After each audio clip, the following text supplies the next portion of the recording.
Bueno, estoy grabando. Ahí va.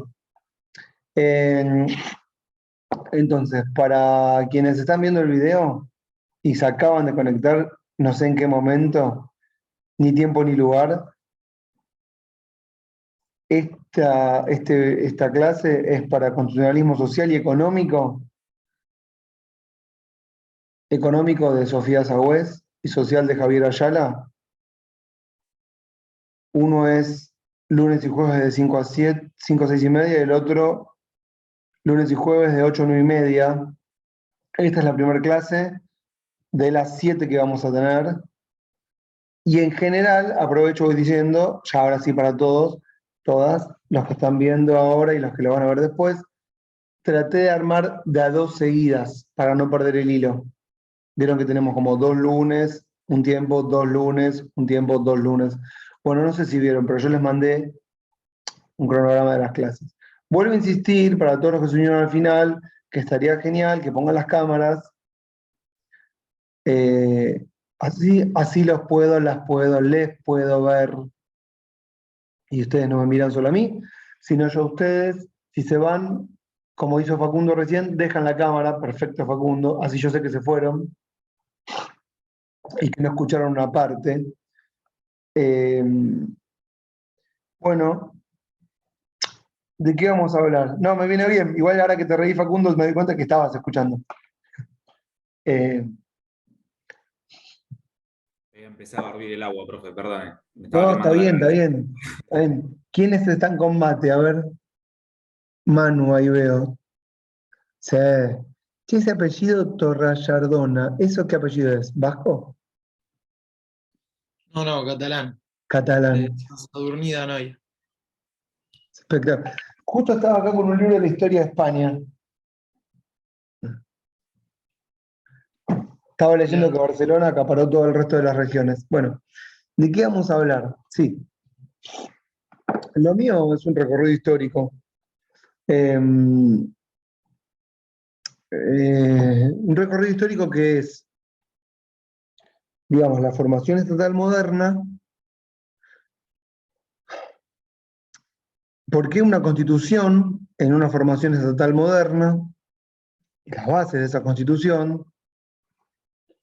eh, y básicamente es eso. Con el tiempo fui yendo cada vez más para atrás. Sentía que había que ir más para atrás, más para atrás, más para atrás. Y bueno, ahora estoy arrancando más o menos en el año 1000. Antes empezaba en el 1750, después bajé al 1650, después me fui al Renacimiento, después me fui al 1300 y ahora estoy en el 1000. Un poco tiene que ver con mi motivación personal de qué tengo ganas de decir, le soy sincero, porque repetirme todas las clases me aburro. Y ya al principio era emocionante dar la clase, pero después me empezó a aburrir y ahora estoy con otros temas en otras materias que no tienen nada que ver. Pero ensanchar tanto el temario me parece ya obsceno. Trato de ajustarlo a lo que tenemos que ver. Tanto para una materia como para otra es lo mismo, porque el proceso de formación estatal moderna va de la mano de la formación del mercado capitalista, ¿correcto? Entonces, el eje ordenador es la construcción de un mercado. Y aquello que llamamos los derechos sociales está directamente relacionado con las rebeliones y las protestas sociales por diferentes tipos de manifestaciones que reclaman una vida más justa en todos los aspectos, ¿cierto? Y que eso después consagre de alguna manera una narrativa que cristaliza en lo que llamamos un derecho, bueno, es una consecuencia lógica, ¿cierto? Y, y bueno, sigo pasando por los periodos más importantes de las revoluciones burguesas, que es la revolución en Inglaterra, en la independencia en Estados Unidos y la revolución francesa. Después eso como que siempre fue troncal, ¿no? Podríamos dedicarle algunas clases a la formación del Estado argentino y su constitución, pero bueno, no sé si vamos a llegar, porque no nos van a dar las clases. Tenemos algunas dedicadas la, a otras naciones de Europa como Italia, Alemania, que son interesantes. Eh, pero más que los acontecimientos, me interesan los procesos, ¿cierto? ¿Para qué? Para que ustedes puedan con esos elementos pensar el hoy. Básico. ¿Cómo lo evaluamos todo esto? Con un trabajo práctico que les hago hacer al final, me lo entregan, lo corrijo y pongo la nota. Creo que en ambos cursos es igual, promedia. ¿Está bien? No es un misterio. Si leen, fenómeno, si no leen, se joden. Porque bueno, finalmente las clases son para ustedes, ¿no es cierto? Eh, mientras más participen, mejor para mí. Y bueno, para ustedes también. Mientras más lean, también. Más leen, más nutridas vienen y más participan y la clase para mí se hace más amena. Si yo tengo que hablar 1 hora y media seguida, lo hago. Puedo hablar 10 horas seguidas, pero sinceramente es insoportable. Si me contrarían, me gusta. Eh, claramente que tengo mis posiciones, mis ideas, mi formación, toda mi clase está cargada en ese sentido. Acá me pregunta Federico, material recomendado, profe. Y yo te digo, Federico, yo ahí en el WordPress dejé un montón de material para cada una de las clases. ¿Lo vieron o no? Si no, te voy diciendo, genial. Pero si vos entrás, bueno, haces clic, entrás, y para cada clase puse la fecha, la de hoy, y dejé un material. Ahí mismo voy a insertar la clase de hoy. ¿Está? Si quieren ver otras clases, dejé un montón de links, no sé si vieron, de otros cursos. Profe, en Constitucional Económico, ¿por dónde lo pasó? Buenas noches. ¿Qué tal, Alejo? Lo pasé por el WhatsApp. ¿No llegó? Ahora chusmeo. No. 27 del 8. Sí, llegó por WhatsApp. De hecho, el WhatsApp lo creé yo. Para los económicos les digo, arrancó bastante caótico.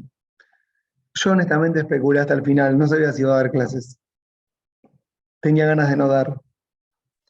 Profe, perdón, Sí, justamente con respecto a ese tema, porque sí, es como el cuarto o quinto profesor que tenemos en las sí. pocas clases que No, vamos. somos tres o cuatro, creo. Bueno, hasta ahora A siempre ver. cursamos con profesores distintos. Eh, Usted dijo que vamos a tener 7 clases con usted. Sí, correcto. ¿Va a ser 7 líneas consecutivos? No, yo mandé los días. Fíjate Ok, en el listo, chat. eso no lo había dicho. No, mirá, de todos modos, Gian, si vos querés, yo te puedo decir quién da cada clase, porque ya está organizado, ¿eh? No va por ahí, es por un tema de... Ya tenemos varios que nos fueron dando distintos TPs y Sí. quiero ver un tema de organización para saber más o menos, no solo fechas, No, te digo sino así, los temas que vamos a mira, tratar también. más o menos, Sofía les va a dar unos 4 o 5. Esto para los constitucionalismo social, olvídense, ¿eh? Estoy hablando para los de económicos, unos 4 o 5. Después, Soledad del Posta, creo que les va a dar uno, Nadia Subotiak otro y yo otro. Y entre todos esos componemos la nota. Los temas generalmente de Sofía son tratamiento de fallos con cuestiones de actualidad. ¿Sí? De las otras dos no te puedo decir, son macanudísimas, pero no sé. Nadia no está en el chat, así que siempre me pide a mí que reenvíe el link de la clase, cosa que hago. Y las mías van a ser históricas. Ok, perfecto. Más o menos ahí. Ahí. Sí. Sí, Con eso ya me alcanza, nos gracias. envió trabajo. No, de nada. Nadia. ¿Cómo? Que Nadia ya nos envió un trabajo. Bueno, y para los de constitucionalismo social, es la nota de Javier y la mía, creo que no hay más. Creo que Javier tomó 2 parciales. Bueno, tal vez está un poco más organizado ahí. Yo, para que los que no me conocen, en realidad, para que sepan cómo viene la mano conmigo, yo soy docente de teoría sociológica, de teoría política y de sistemas políticos comparados y todas materias así. También soy profesor de Derecho Constitucional, pero todo eso no sirve de nada. Lo importante es lo que nos gusta hacer. Ahora estoy metido con, ahora no, ahora estoy, hace un tiempo estaba metido con temas históricos y bueno, se me dio por dar esto, está en el temario. Podríamos trabajar fallos, tensiones de debates actuales, pero como ya lo hacen en otras materias, prefiero trabajar lo histórico. Y bueno, vuelvo al hilo de lo que estaba diciendo. En el relato histórico siempre se dejan ver posicionamientos ideológicos, vamos a decir la verdad. Es imposible negarlo. Pero quedan más camuflados en el relato histórico, porque uno va explicando procesos, los procesos como que tienen cierta lógica, y bueno, aún así siéntanse libres de decir lo que tengan ganas, ¿saben? Y aprovechemos el espacio áulico para poder, no voy a decir dialogar, no sé, charlar. No sé qué piensa cada uno, pero cada vez que preguntas, no vamos a perder tiempo en preguntarles qué piensa cada uno, pero todos piensan cosas distintas.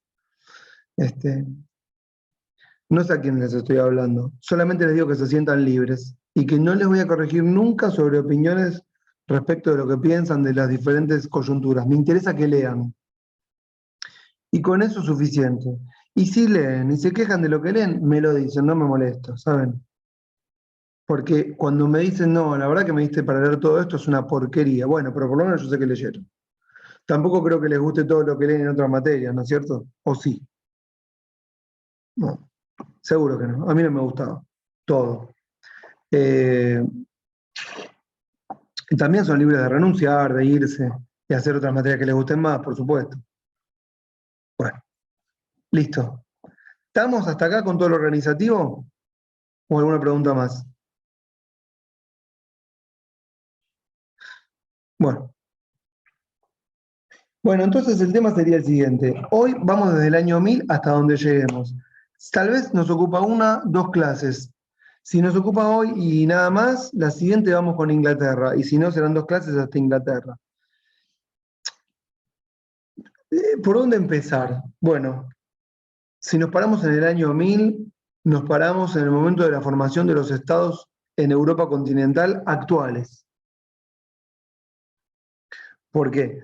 Porque es en esas fechas, más o menos, después del imperio de Carlomagno. ¿Conocen un tal Carlomagno? Imperio Romano, se desintegra. Hay como pequeños, vamos a llamarlos reyes, que se reivindican dueños o amos de un territorio en diferentes partes de la Europa continental, en lo que hoy es Inglaterra, en España, que en realidad está conquistada por los musulmanes, en el territorio actual que es Francia, ¿sí? Y cerca del año 800, del 830 al 860, 60 y pico, asume uno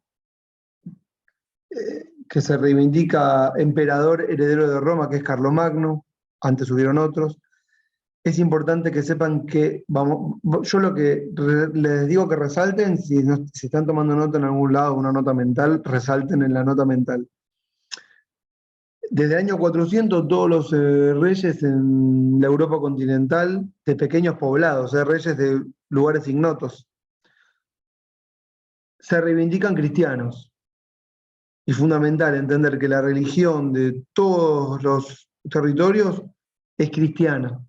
Esto es desde el año 360 y pico, 4 creo, después de Cristo, del pacto de Constantinopla, del emperador Constantino. Hacia el 400 y pico gobernaban unos que eran los merovingios, después los carolingios, que son los de Carlomagno. Después, cuando Carlomagno se muere, divide el imperio en 4 por cuestiones de herencia. Se desperdiga todo el poder y todo el territorio está gobernado por señores que controlan una pequeña población productora agraria con un pequeño ejército, ¿sí? En un muy pequeño castillo. Ese es el esquema del territorio. Es importante ya. ¿Por qué? porque ahí nosotros ya tenemos una dimensión, lo que sería cómo está constituida la propiedad, que es la base fundamental, ¿no? Y la propiedad está totalmente dispersa en todo el territorio por señores que si fuesen en América Latina los llamaríamos caciques, pero como están en Europa los llamamos nobles, pero son lo mismo. Son señores con una porción de territorio, con esclavos, con siervos, con pequeños ejércitos,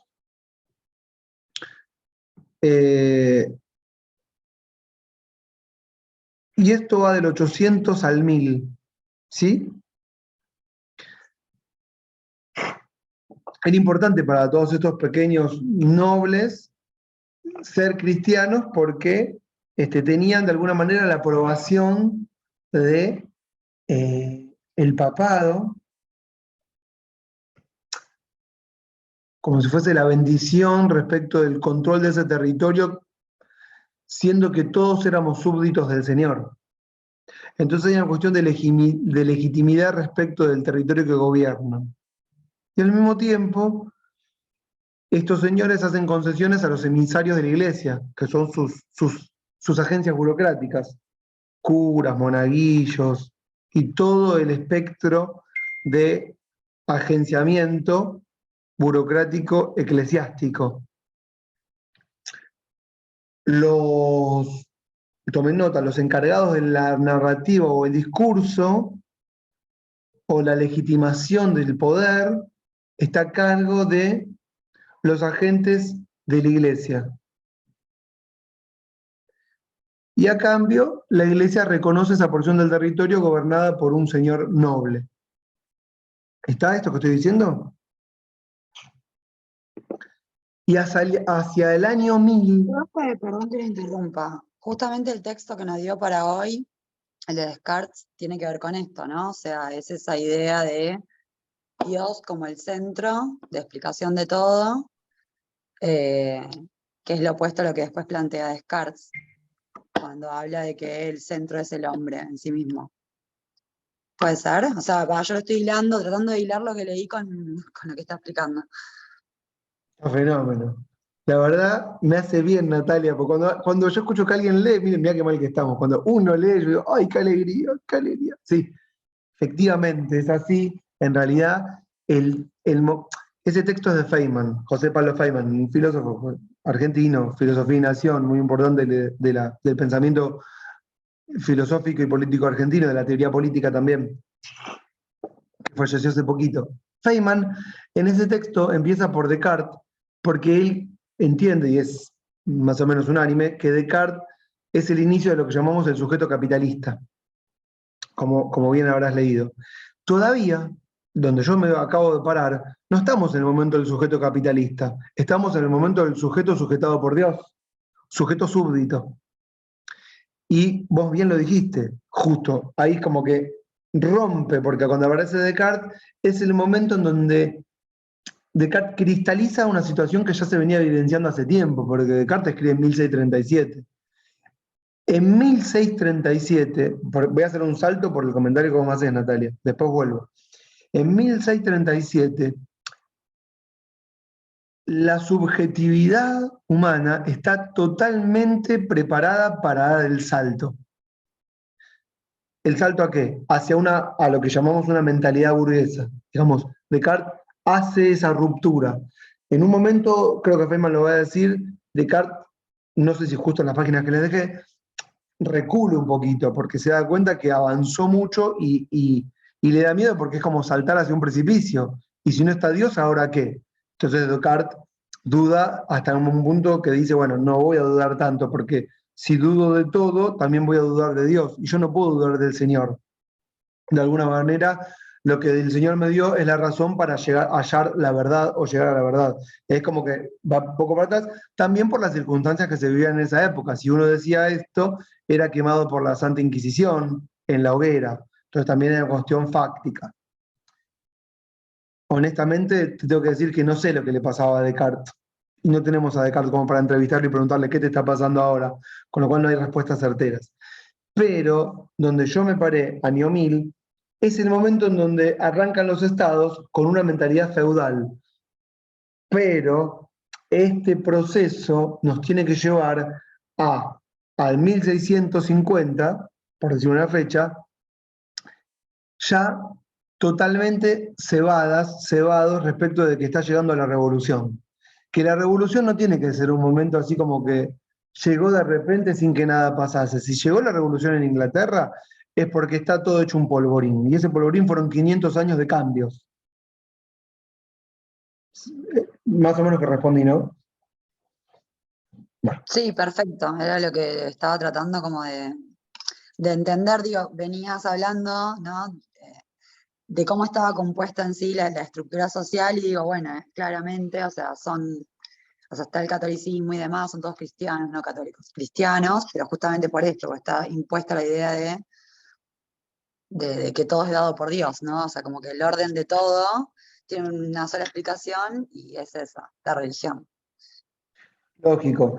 O sea, tenemos que pensar ahí dos cosas también. Una, por un lado, que el ordenador es el discurso legitimante de Dios, que es un cierto orden en algún punto, y que cuando las condiciones para el cambio de la mentalidad hacia la mentalidad burguesa ya está maduro, hace falta un nuevo instrumento que reemplace el eje ordenador de Dios, y ahí aparece el constitucionalismo emergente, como reemplazo. Pero si aparece es porque cristaliza una situación fáctica.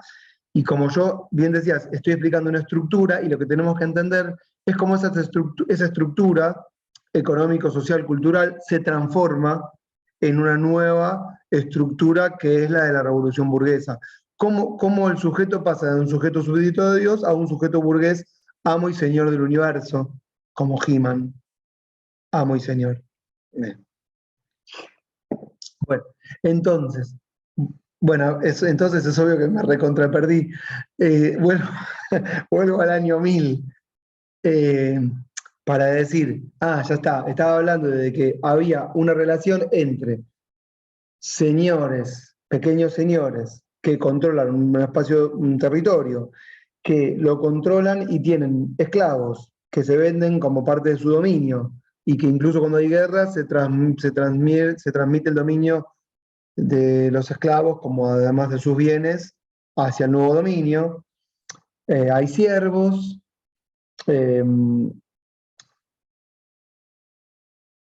hay un discurso legitimante de Dios, hay una alianza entre las agencias, digo a propósito, agencias burocráticas eclesiásticas, también para que entiendan que la iglesia funciona con sus estructuras como una posibilidad de ascenso social.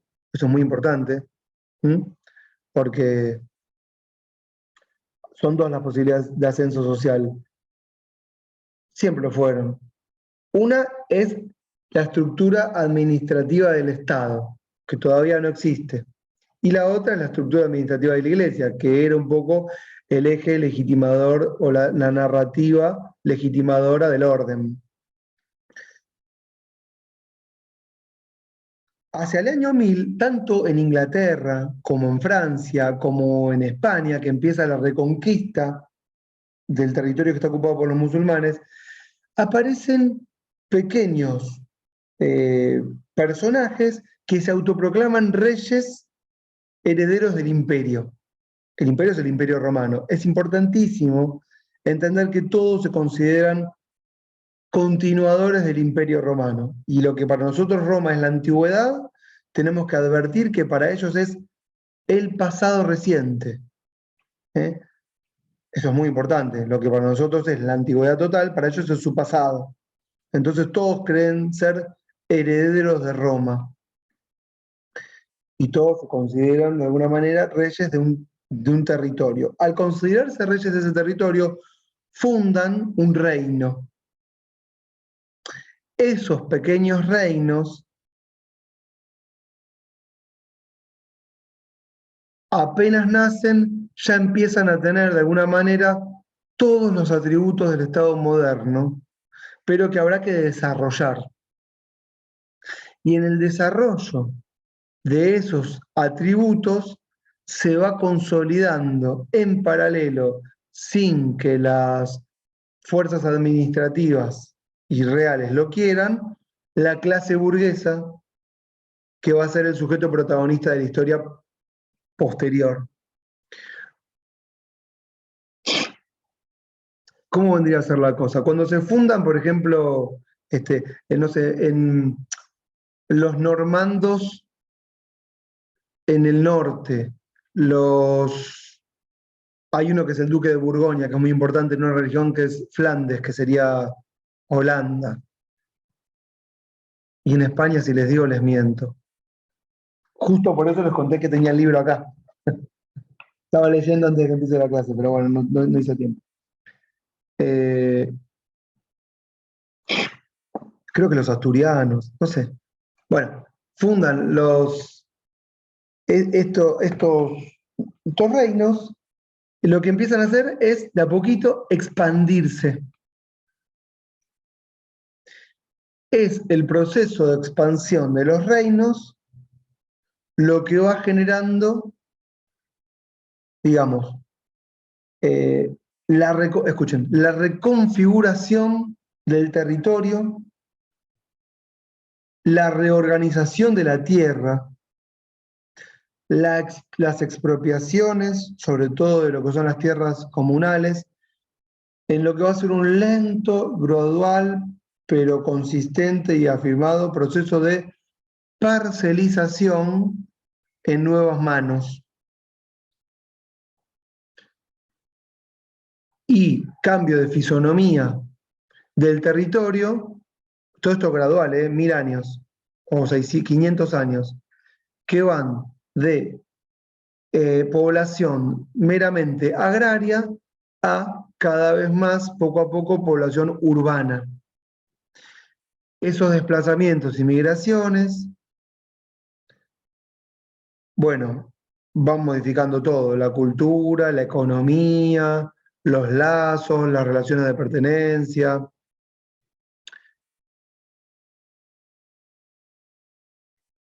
El primer elemento que yo diría que es fundamental son dos. El primer elemento de la formación estatal moderna son los tributos.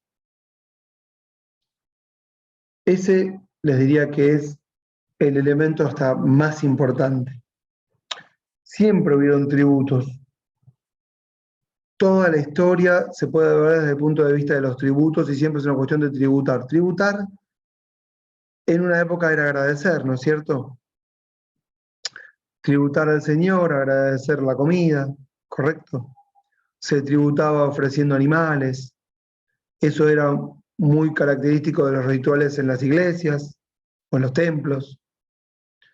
Las largas túnicas blancas a uno le hacen pensar que más que sacerdotes que profesaban la palabra del Señor, eran carniceros que sacrificaban algún animal para ofrecerlo al Señor y salpicaba la sangre.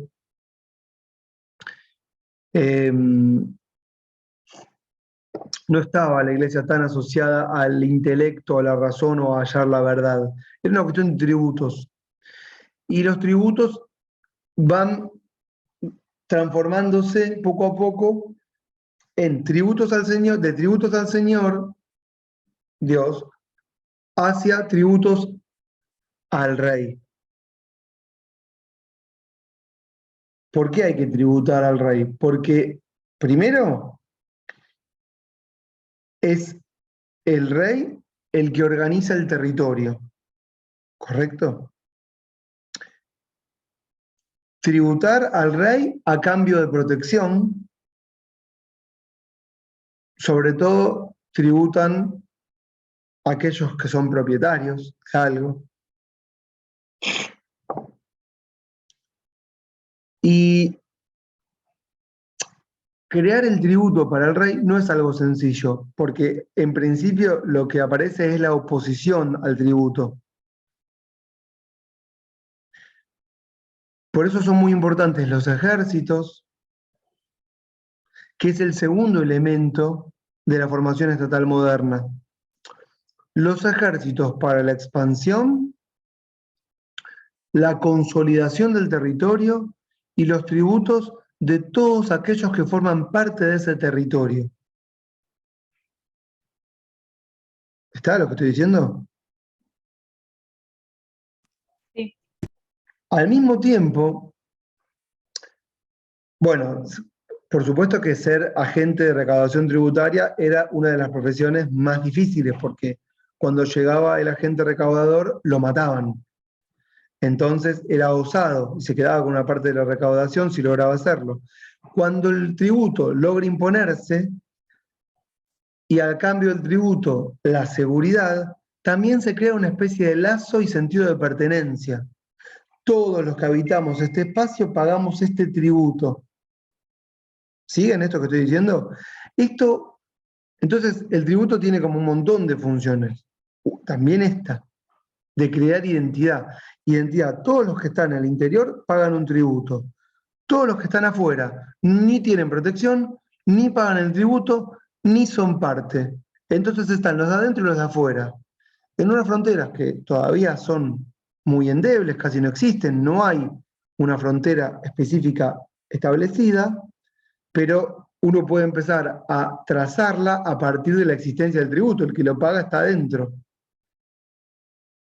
Los tributos empiezan a funcionar más o menos en el año 1316, 1315, 1300. Venía leyendo un libro antes de empezar la clase, en uno que les dije 1316 porque hay uno que es en el año 1316. Esperen.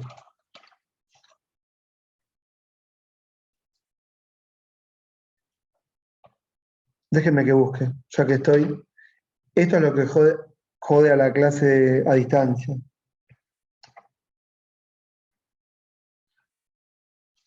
Sí, a ver si es este. Sí.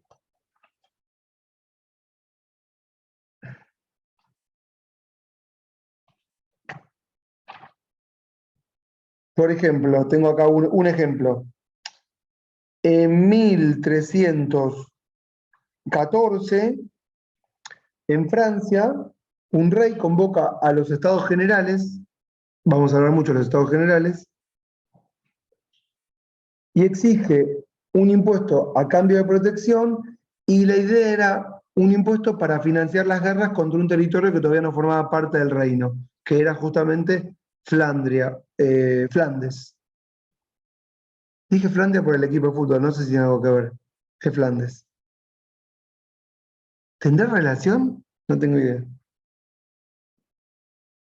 Y este impuesto es por primera vez, estoy leyendo en este libro que justamente es puntualmente sobre la historia de Francia, es el primer impuesto directo que decide el rey sobre el conjunto del territorio que conforma su reinado. ¿Se entiende lo que estoy leyendo? Se establece de manera provisoria el impuesto y queda de manera definitiva, como la mayoría de los impuestos. La creación de estos impuestos va a generar también muchas rebeliones populares. La estructura social es la de una sociedad estamental. Y si bien los estamentos más altos son el 3% de la población, se consideran los representantes de cada uno de los territorios. Es importante decirlo, porque después todo esto va a variar, sobre todo en la Revolución Francesa. El tema de la representación. ¿Quién es el representante y quién se cree con derecho para decir las leyes? El 30% de la población siempre fue pobre, desde hoy hacia atrás, siempre.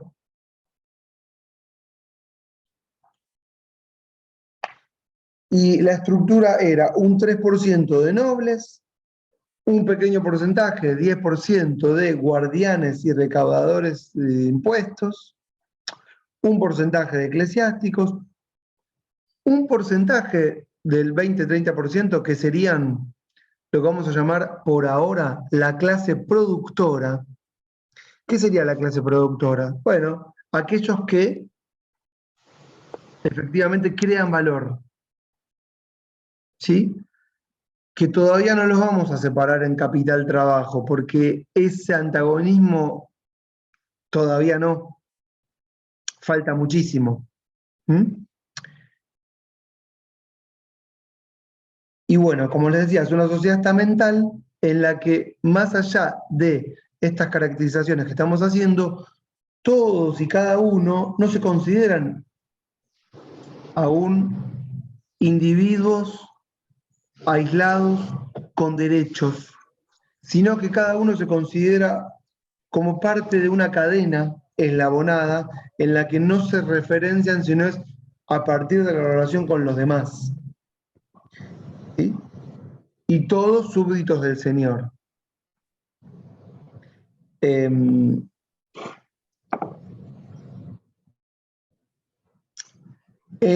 la expansión de los reinos, lo que se van conquistando son territorios parecidos a los que entre el conquistador y el conquistado, ¿cierto? Cuando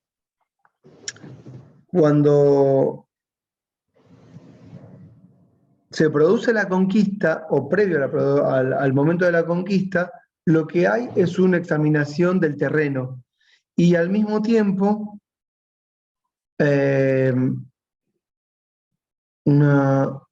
¿cómo llamarlo? Una estrategia que desarrolla el que conquista, en la que tiene que, de alguna manera, aliarse con algunos del territorio enemigo que van a traicionar a las autoridades locales, ¿sí? Por algún pacto o conveniencia, con la nueva autoridad que va a entrar a conquistar. Porque es muy difícil hacer la guerra y entrar a un territorio si no va a haber, una vez conquistado ese territorio, una aceptación de la nueva legitimidad del poder que se va a establecer. Si vas a entrar a un territorio y vas a pretender gobernar por derecho de conquista y no vas a establecer ningún tipo de alianza estratégica, lo más probable es que ese gobierno dure poco, porque esa gente se va a sentir todo el tiempo que va a querer rebelarse y va a querer independizarse del ejército invasor. ¿Siguen esto que estoy diciendo? Entonces es muy importante que en la conquista haya algún grado de relación. Entre el año 1200 y el año 1300 se producen un montón de conquistas de este tipo que van llevando hacia lo que llamamos la unificación de los territorios en los estados como los conocemos actualmente. El monarca, que es la principal referencia de todo el reinado, necesita anexar territorios, ya sea a través de alianzas matrimoniales o de las conquistas. Y no lo están pensando estos monarcas en términos de Estado tal cual los conocemos nosotros hoy. Lo piensan en términos de familia. Cada uno de los monarcas con su familia, imagino yo, se reunirían en algún lugar cada tanto y analizarían la situación fáctica de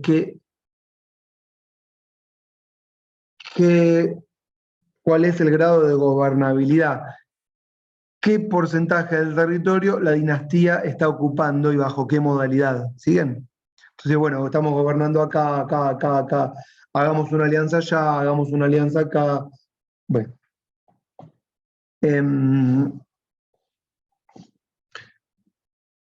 Bueno, les decía, cuando el monarca, entonces, quiere conquistar el territorio, un ducado, un principado, otro noble, la guerra es entre nobles, en lo que podríamos llamar lo que se ve en la superficie. La guerra es entre nobles que disputan el territorio. El monarca o el noble de un territorio hace la alianza con la clase productora del territorio a conquistar. Lo vuelvo a decir, hay una clase productora. Dentro de la clase productora hay algunos que producen y que son los que gobiernan la relación de producción, los dueños de la fábrica, los dueños del terreno, los dueños de los esclavos, los dueños de los siervos, que son los que se van a aliar con el monarca que va a con el noble, perdón, que va a conquistar.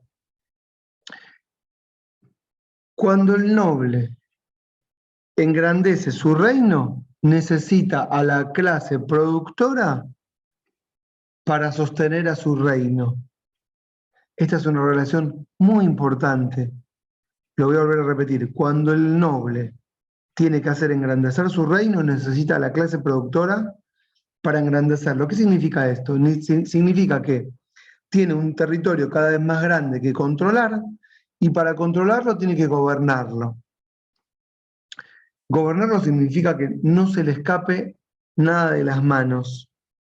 ¿Y cómo hace para que no se le escape nada? Bueno, necesita alimentar a la población, nutrir a sus ejércitos, entretenerlos, cobrarles impuestos,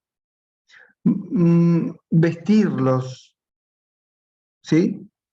Darles una cierta moralidad. Y todo eso se lo provee una clase productora. Entonces, cuando el reino crece, vamos a decirlo, la clase burguesa, sin serlo todavía en cuanto a su subjetividad, crece. Es decir, la burguesía nace de la mano del engrandecimiento del aparato estatal. ¿Se entiende lo que estoy diciendo? Es súper importante porque cuando en las narrativas actuales, en las discusiones ideológicas actuales, se dice tan livianamente que hay que achicar el Estado, ¿sí? Como sinónimo de engrandecimiento de las libertades individuales, no están pensando que la relación fáctica hace que el Estado se sostenga gracias a los contratos del Estado con la clase burguesa y el aumento de los impuestos que sostienen la vida social. Es imposible pensar que el Estado va a desaparecer, porque si desaparece el Estado, desaparecemos como sociedad. Hay una tendencia a pensar que el Estado es algo distinto de la sociedad, pero eso no existe. Eso es una distinción analítica. Estado y sociedad nacen juntos y se disuelven juntos. Y todo, escuchen lo que voy a decir ahora, lo voy a decir con uno que se llama Carl Schmitt, un teórico conservador que después fue nazi y bueno, vivió hasta 1985. El tipo dice, no hay cuestiones que sean sociales que no sean estatales. ¿Por qué? Porque si nosotros problematizamos algo, lo llevamos al plano de la estatalidad y discutimos políticas en ese sentido. Por ejemplo, si para nosotros es muy importante la educación, hablamos de una política educativa. Entonces empezamos a discutir de qué política educativa. Problematizamos sobre eso. Entonces lo que dice el autor es, bueno, lo que estamos haciendo es la sociedad apropiándose de los temas y llevándolos al plano de la discusión pública. Y por eso decimos estatal, de un Estado del cual todos nos sentimos parte. Y lo mismo va a pasar con todas las políticas, la política económica, la política criminal, la política de medios, la política de puentes y caminos, la política sanitaria, la política judicial. ¿Siguen lo que estoy diciendo? Vamos también a decir la política económica, todo tipo de la política productiva.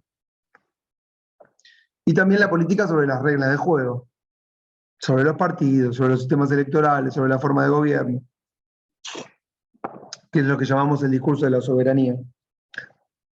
¿Por qué decía esto? Bueno, porque cuando el reino crece, reino ustedes asocian como reino-estado, cuando el reino crece, crecen los tributos, ¿sí?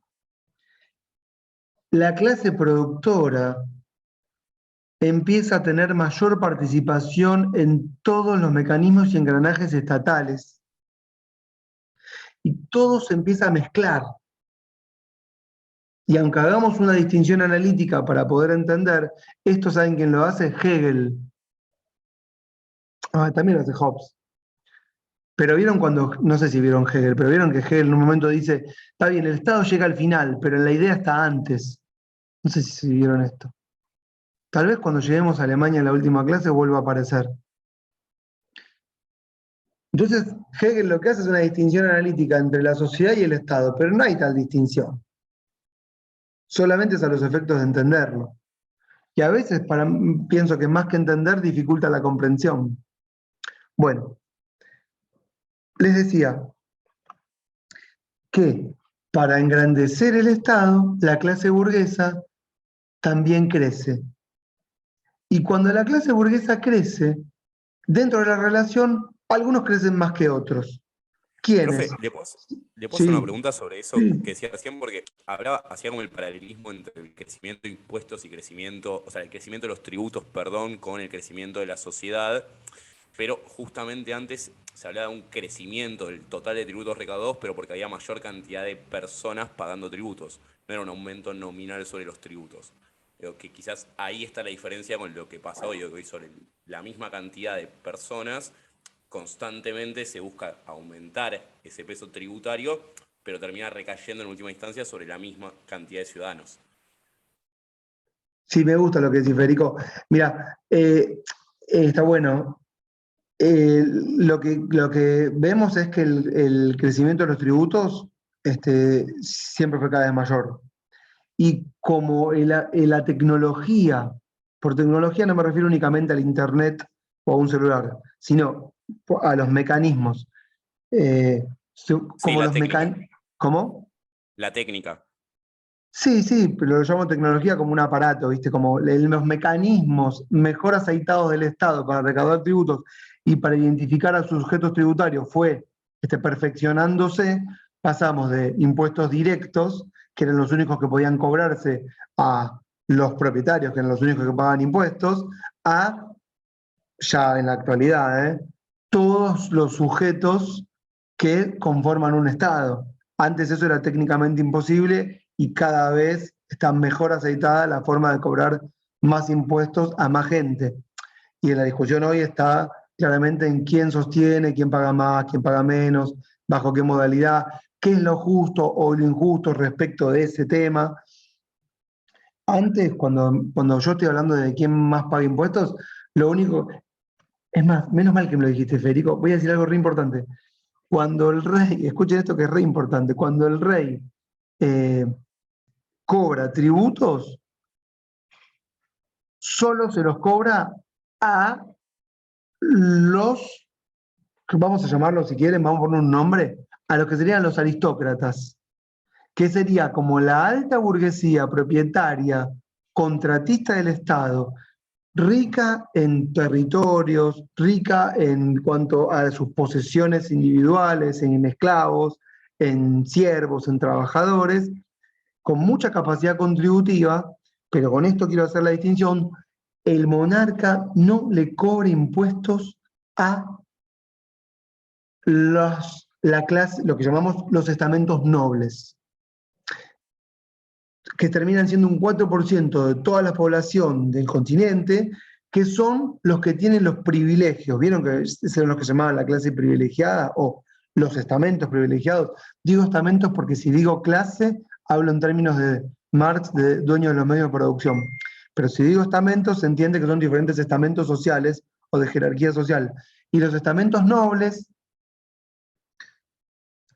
eran los estamentos privilegiados. Y el mayor privilegio, además de que estaban invitados a las fiestas en los palacios, esto ya mucho tiempo después, no pagaban los tributos. Y ese era el mayor privilegio. Y de hecho, ese va a ser el gran motivo, ¿cómo diría?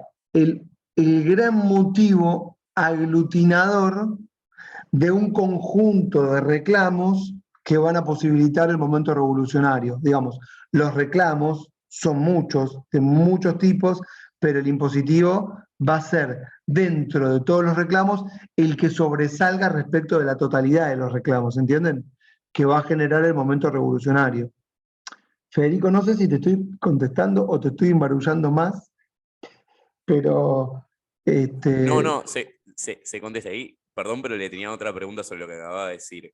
Bueno, Cuando dale. decís que el Estado o sea, la sociedad se acaba con el Estado, ¿no? Digo, no es No se una cuestión acaba, que se nacen mimetiza. juntos y se terminan juntos.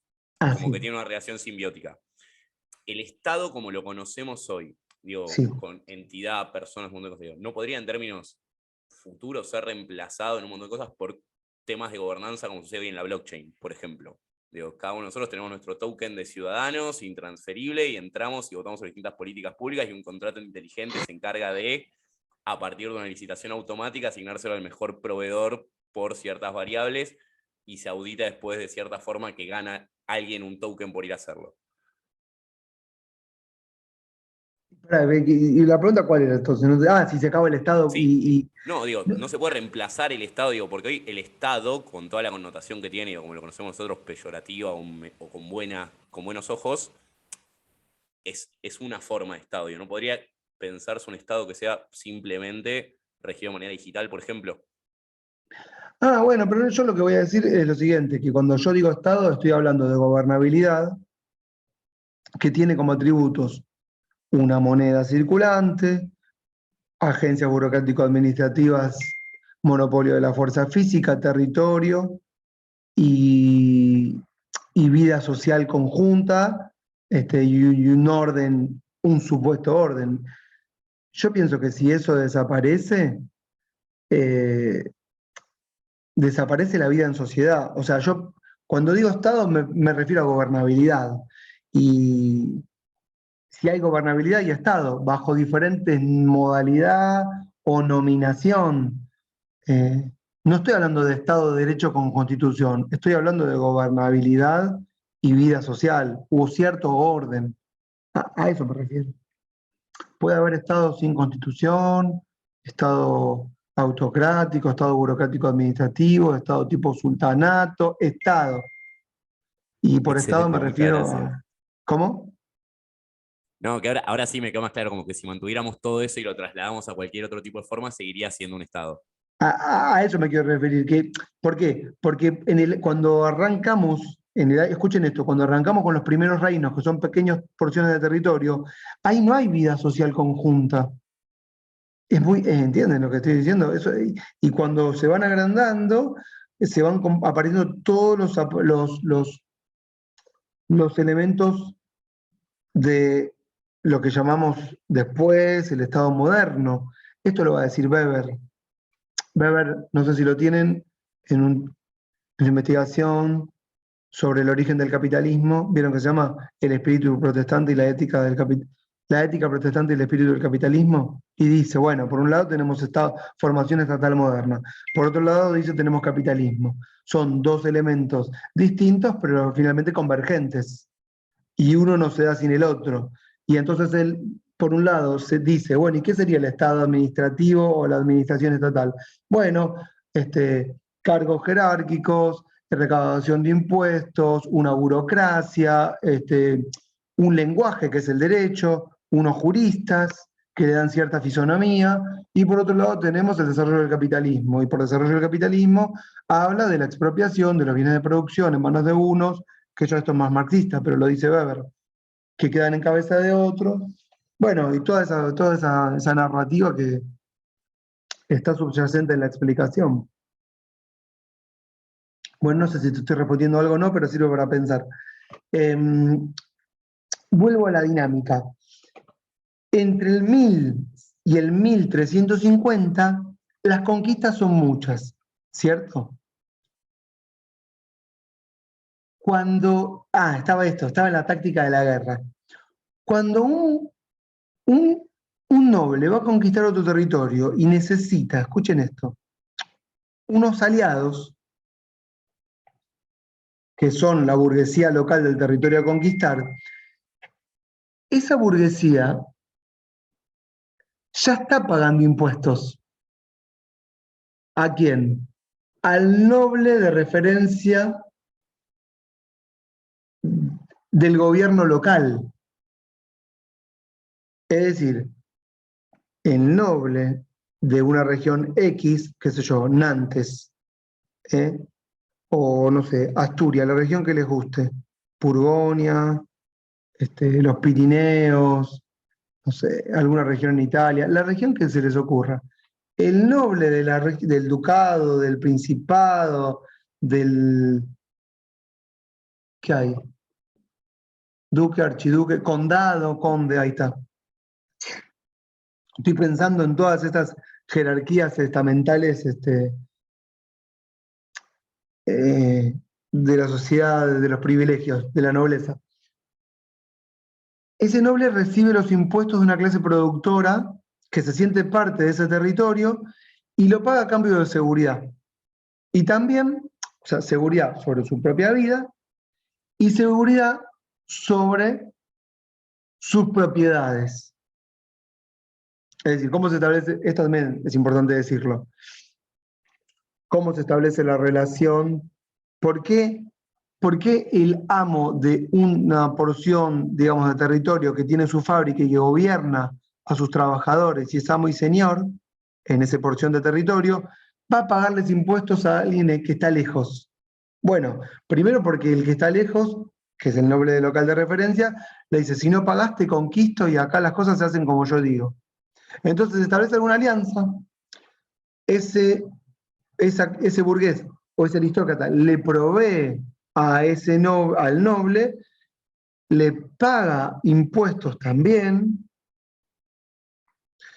el noble impone una moneda, impone un impuesto para ese territorio y le asegura protección de su vida y su propiedad, con lo cual le permite al burgués ausentarse de su territorio, sabiendo que ese territorio está garantizado, que esa propiedad está garantizada por alguna autoridad de referencia que observa, que vigila, que controla, que gobierna esa porción de territorio. Entonces, la propiedad, cuando decimos que es importante que el gobierno asegure la propiedad, significa, bueno, si yo me voy de mi propiedad, si yo me ausento, perdón, lo estoy diciendo lo más importante, si yo me desarmo, eso era lo que tenía que decir, no lo estaba diciendo. Perdón, no lo estaba diciendo, no lo estaba explicando bien. El burgués tiene un ejército, seguridad privada, tiene un ejército. Pero para que se forme Estado, perdón que lo estoy diciendo tan mal, lo que pasa es que lo voy diciendo como una consecuencia lógica de temas, entonces me van cayendo las fichas. Vamos a decirlo con Weber. Para que se forme Estado, es fundamental el monopolio de la fuerza física en una sola entidad, que en este caso es el monarca. Entonces, necesariamente para que se forme una relación estatal, no puede haber dos ejércitos en un mismo territorio.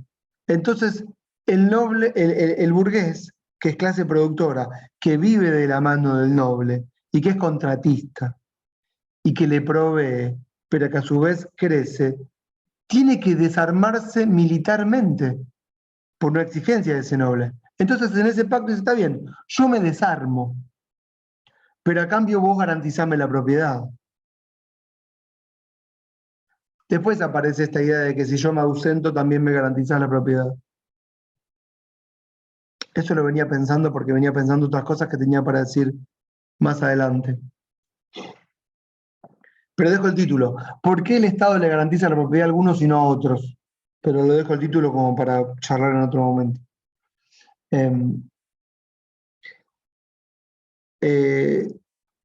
Entonces, en ese desarme, el noble acumula de alguna manera un cierto poder, ¿sí? Una ascendencia sobre todos los súbditos de ese territorio y afianza sus fuerzas militares. Es muy probable que el señor burgués le provea de algunos de sus hombres para conformar el ejército. Por supuesto que estamos hablando de que todos esos cuerpos son casi cuerpos desechables. Es un esclavo para mí, un siervo mío, que te lo mando para que formes tus ejércitos. Siguen esto que estoy diciendo, ¿no? Y se dan y se intercambian como propiedad de otros. La esclavitud era considerada como algo natural. Bien, ahora sí. Ese burgués o esa constelación de burguesía le paga al noble un impuesto. Y cuando el monarca va a llegar de un territorio más lejano, escuchen, a ese territorio, le va a decir a esa clase burguesa que le pague el impuesto directamente al monarca y que deje de pagárselo al señor noble. ¿Se entendió lo que acabo de decir? lisa y llanamente decir, ¿y por qué lo haría? Porque tiene un ejército más grande. Casi que es una imposición. Esto se da prácticamente en lo que sería entre el 1200 y el 1300. O sea, del año 1000 y los primeros reinos, entre 1200 y 1300 está pasando esto. Está pasando esto. Pero al mismo tiempo, todo este tema de los tributos y los ejércitos va generando pertenencias, que es lo que dije antes. No es casualidad la Carta Magna de Juan Sin Tierra a unos burgueses en un lugar de Inglaterra, ¿entienden? Porque se está dando en todos los territorios los mismos procesos. Cartas de concesión de derechos de monarquías a una burguesía o una clase propietaria que ya va adquiriendo una cierta identidad, ¿sí? Y que va de alguna manera negociando con ese monarca en una relación estratégica que se establece entre una fuerte burguesía y una realeza contra una clase noble que poco a poco va perdiendo terreno. ¿Se entendió? El monarca no advierte que en ese proceso que va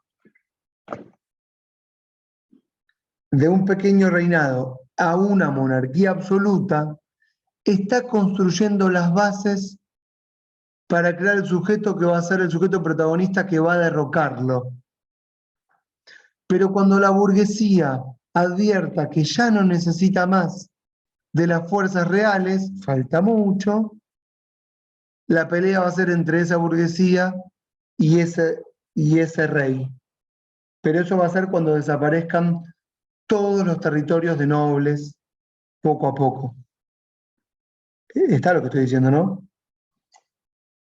En el 1000, bueno, dicho esto, no, una cosa más. Re importante, miren. Para mí esto deberían tomar nota. Cuando lo descubrí fue como descubrí, yo soy de Capital. Cuando era chiquito y descubrí que Cabildo y Santa Fe eran la misma, fue como que, bueno, ahí yo conecté todo. Yo vivía en Flores y para mí Cabildo era el otro lado del mundo. Y si acá hay gente de todos lados, no sé, tal vez no saben ni de qué les hablo. Pero bueno, esto me pasó cuando descubrí esto que voy a decir ahora. Cuando el rey conquistaba el territorio de un noble con el cual le hacía la guerra y pactaba con la burguesía local y la burguesía accedía a pagarle un impuesto directo a un rey más lejano y a aceptar su propia moneda y su propio liderazgo y su propia fuerza y su bandera y su ejército y su todo, ¿qué le daba el rey además de protección y piripipí? Escuchen esto. El rey establecía o declaraba a ese territorio que había conquistado, en el cual el noble desaparecía, como lo declaraba una ciudad liberada. Es importantísimo. Decía, esta ciudad ahora es una ciudad liberada. Son libres, porque fíjense la carga, la connotación, la carga simbólica que tiene esto. Y les decía, bueno, bajo ningún punto de vista los impuestos dejan de pagarse, bajo ningún punto de vista podrán armarse. ¿Bien? A la burguesía local. Pero para todas las cuestiones domésticas y administrativas que tengan que ver con el gobierno local de ese territorio, en el cual ya no está más la autoridad de la nobleza, ustedes van a formar un parlamento. Ese va a ser el parlamento de una ciudad liberada. ¿Siguieron lo que dije? Todo el territorio europeo se llenó de parlamentos que se autodenominaban las casas de la burguesía o de la aristocracia. No eran parlamentos de nobles, eran lo que nosotros podemos entender hoy como un cabildo, en donde las clases más selectas o distinguidas de una sociedad local gobernaban su propia administración local, en una especie de gobierno subnacional, si quieren. ¿Sí? Pero es muy importante que ustedes entiendan que gracias a la existencia de esos parlamentos, se empieza a desarrollar en paralelo toda una actividad política y hasta les diría incluso, entre comillas, democrática o democrático representativa de las cuestiones locales, que le va dando un músculo a la identidad o al empoderamiento de esas personas y sus cuestiones. ¿Sí? ¿Se entendió esto que dije, no? Bien. Y ahora, dicho esto, quiero introducir un nuevo problema que para mí va a ser el último hoy porque lo estoy llenando la cabeza de conceptos, pero no importa. En las guerras también se producen muchas migraciones. Por supuesto que son tremendas migraciones. Las guerras son, por un lado, lo que rige. Es decir, las decisiones de soberanía, o sea, las cuestiones de soberanía que tienen que ver con quién gobierna, se toman a partir de las guerras. Es decir, hay un enfrentamiento que está arreglado, que se da en el campo de batalla, con sus propios procedimientos, y una vez que termina la guerra, se sientan en un escritorio, ambas partes contendientes, y firman un pacto. ¿Cierto? Esto funciona así. Y por supuesto que decimos guerra como si fuese algo así nomás, y es un momento terrible, ¿no? Porque es lo peor que le puede pasar al ser humano, una guerra. Y se producen migraciones, desplazamientos, por supuesto que mutilaciones, pérdidas de vida. Bueno, es una tragedia humanitaria. Pero era la norma. Siempre lo fue así hasta los últimos años. Y incluso les podría decir, si lo pensamos, que tal vez la guerra nunca desapareció y es algo que está ahí latente y constante y que es una posibilidad todo el tiempo. Pero con los desplazamientos, lo que empieza a pasar es que empiezan a cambiar la fisonomía de las ciudades. Esos pequeños reinos del año 1000, hacia el año 1350, son grandes conglomerados urbanos que tienen una en la ciudad principal, que son las grandes capitales hoy, ¿sí? Bellas ciudades con castillos, con obras de infraestructura, con sus grandes catedrales que funcionan ahí, con sus grandes plazas, con sus monumentos, sus mitos, con sus mercados, ¿sí? Esas ciudades en ese periodo se amurallan, son ciudades amuralladas, vieron que son un montón las ciudades son amuralladas para protegerse de las guerras, pero después esas murallas van quedando chicas. ¿Por qué? Porque empieza a formarse lo que llamamos un cono, C-O-N-O, urbano. Después lo fusionamos en conurbano, que es toda la clase productora que se instala alrededor del reino en donde están las autoridades administrativas, ¿no?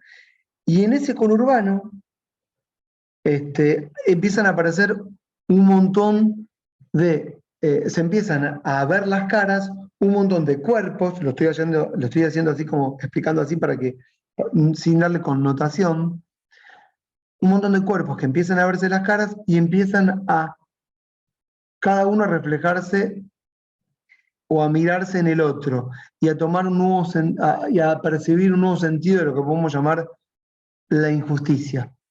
¿Sí? Se ven y se amontonan y advierten las penas que transitan sus vidas. Y empiezan a haber un montón de pequeñas rebeliones por un conglomerado amplio y diverso de lo que vamos a llamar derechos, que podemos llamar derechos sociales, pero derechos al fin, que tienen que ver básicamente con cuestiones religiosas, pero también tienen que ver con el acceso a los alimentos, ¿sí? Y después se van a transmitir a lo que vamos a llamar una vida digna, libertades de culto, de expresión, todo eso falta un montón, una millonada, olvídense. Pero también en el aglomeramiento,